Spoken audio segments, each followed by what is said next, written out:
একবার এক বাদশা এক দরবেশের কাছে এসে বলল, তুমি কি জানো আমি কত বড় রাজা? আমার সোনা দানা হীরা জহরত দিয়ে পাহাড় ভরানো যায়।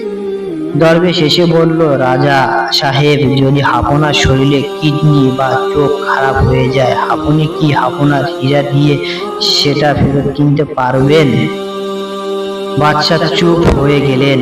আমাদের দেহের প্রতিটি অঙ্গ হীরার চেয়েও দামি, অথচ কৃতজ্ঞ হই না। এক গরিব লোক এক রাতে স্বপ্ন দেখে সে জান্নাতে গিয়েছে। সেখানে তার জন্য সুবর্ণ প্রসাদ বানানো হয়েছে। সে বলল, হে আল্লাহ, আমি তো গরিব, এই প্রসাদ কেন আমার জন্য?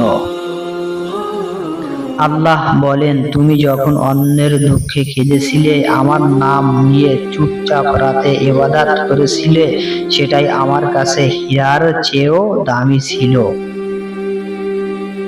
মানবতায় ইবাদত এবং অন্তরে খাঁটি ভালোবাসা হীরার চেয়েও মূল্যবান। এক ধনী লোক রাস্তায় এক গৃহিণী শিশুকে খেতে দেয়।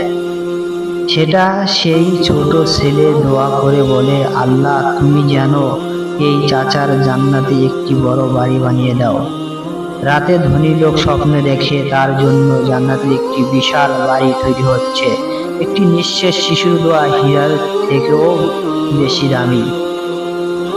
ভাই আমার, আমাদের আশেপাশে কত গরিব মানুষ আছে, না খেয়ে দিন যায়, রাত যায়, কিংবা কত বছর পার করে দেয়, কিন্তু আমাদের এত খাবার থাকতেও তাদের কখনো দেই না।